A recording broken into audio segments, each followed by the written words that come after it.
Helen's 65-year-old hands trembled holding a paintbrush for first time in decades. Not from nerves, but laughter. She'd overheard two teens in Auckland art fair scoff. Old people's paintings look like sad toast. Lit challenge accepted. Her first strokes were wobbly as a newborn lamb, but colors bled into something fierce. Sunset pinks, ocean blues, memories she'd packed away with work badges. Weeks later, standing before a community show, strangers leaned in, whispering, "Who is that?" Helen's 65-year-old hands trembled holding a paintbrush for first time since third grade, when she'd smeared a lopsided sun on construction paper. Back then, bold strokes came easy, no fear of crooked lines, just joy in making something hers. Now, retirement stretched before her like a blank canvas, intimidating in its emptiness. Auckland's weekend art fair buzzed around her, colors popping under a sky so blue it looked photoshopped. Stalls overflowed with pottery glazed like candy, sculptures twisting like wind-blown kelp. Helen's chest ached. Could she ever belong here? Her deepest fear wasn't failure. It was becoming background noise, like static on an old radio no one bothered to tune. But that brush felt lit in her grip, lighter than expected. She dabbed crimson onto a fresh sheet, then froze. What if it sucked? A wry laugh escaped. Her age, sucking something new, was practically a rite of passage. So she swiped again, clumsy as a toddler on roller skates, blending ochre into cerulean until mess resembled a sunrise over Rangitoto. Not perfect, but alive. By week 3, her apartment smelled of turpentine and possibility. She painted memories. Her mother's jade necklace catching light, Waitemata Harbor sparkled dawn. Each stroke stitched her past to this new chapter.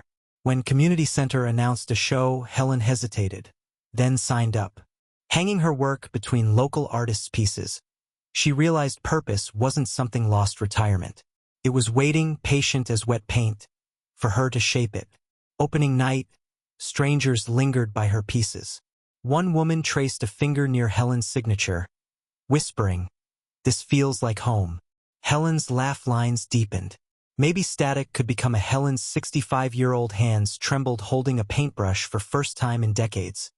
Its weight unfamiliar yet thrilling. A rogue blob of cerulean plopped onto her shoe. Modern art, she joked to herself, grinning. That accidental splash became her first brushstroke toward something lit. Auckland's community center hummed with retirees dabbling in pottery and pastels, but woman gravitated toward bold acrylics. Between misjudged proportions and a comical attempt perspective, her vase resembled a teapot in rebellion. She caught eye of Margot, a spry 72-year-old with a penchant for abstract florals. Margot's critique came wrapped in warmth. "Darling, if flowers grew like that, bees would throw a rave." Their laughter sparked an unexpected mentorship. Weeks blurred into a rhythm of color-mixing mishaps and small victories. Helen's once shaky lines grew confident, her canvases filling with vibrant seascapes inspired by Waitemata Harbor. That humble paintbrush became more than a tool. It was a bridge between who she'd been and who she was becoming. Then came flyer for Ponsonby Art Fair, tucked between grocery coupons. Margot nudged her. "Bet your waves could drown Van Gogh's." She balked, until she remembered how retirement had left her feeling like a library book no one checked out. This was her chance to rewrite ending. Prepping for fair, she fumbled through framing disasters and last-minute touch-ups, her kitchen doubling as a studio. "Abstract expressionism," she declared, swiping a smudge. But when opening night arrived, her booth drew murmurs.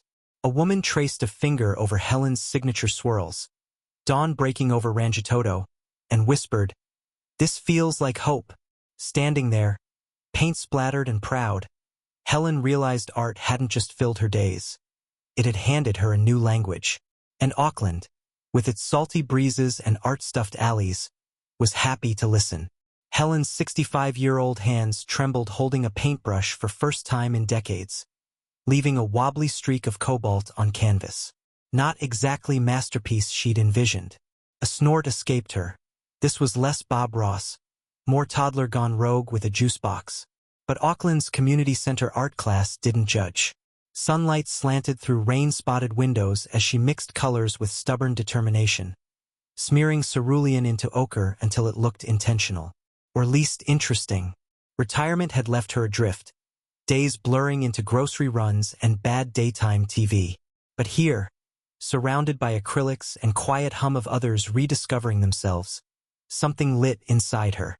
Not a grand epiphany, just a flicker, enough to make her return next week. And next, mistakes became her teachers. A botched sunset birthed abstract waves.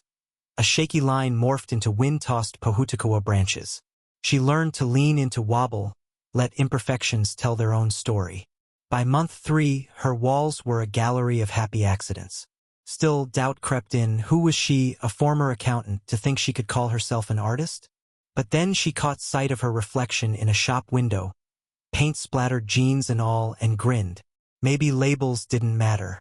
News of annual Ponsonby Art Fair hit like a dare. Submitting a piece meant risking rejection, but Helen's spine straightened. She'd spent a lifetime playing it safe. No more. For weeks, she worked on a single canvas.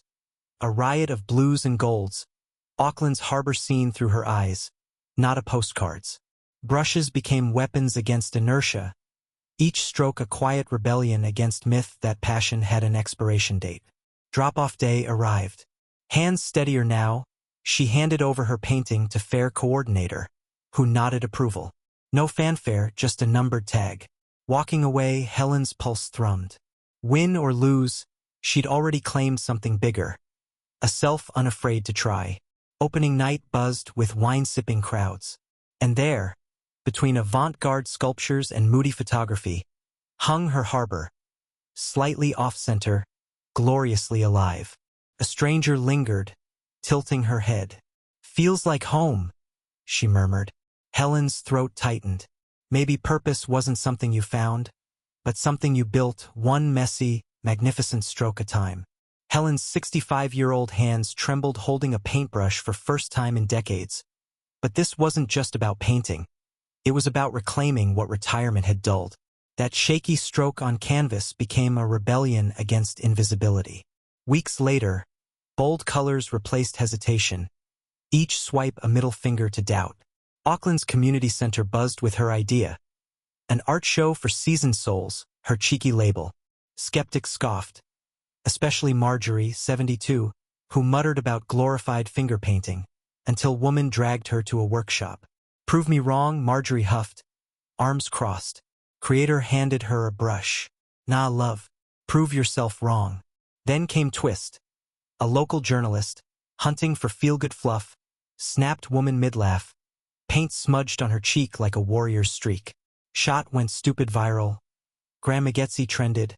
And suddenly, her tiny art fair had a waitlist.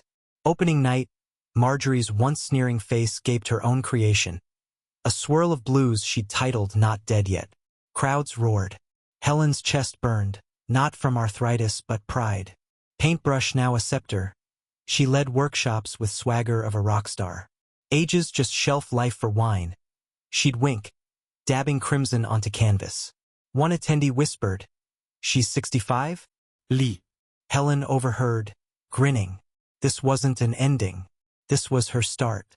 Helen's 65-year-old hands trembled holding a paintbrush for first time in decades, then lit up canvas like a firework.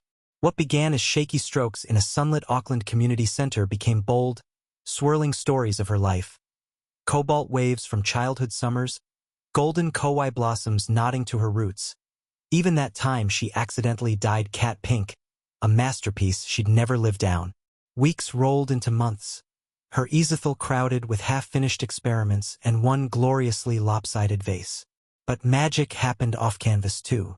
Women who'd once mumbled about useless retirements now jostled beside her, splattering acrylics and trading secrets over tea. Helen's odd habit of humming ABBA while mixing colors became their anthem. Then came Community Art Fair, a kaleidoscope of their collective guts on display. Helen guided a shy widow to hang her first piece, whispering, "Betty, that sunflowers got more sass than my ex-husband." Laughter rippled through crowd. Strangers lingered, pointing Helen's centerpiece. A single paintbrush morphing into a bridge, its bristles stretching toward hands of all ages. By sundown, 3 local schools had invited them to teach intergenerational workshops. Helen grinned, wiping cerulean off her cheek. Retirement wasn't an ending. It was her brightest canvas yet. Grab a brush. Paint your next chapter bold.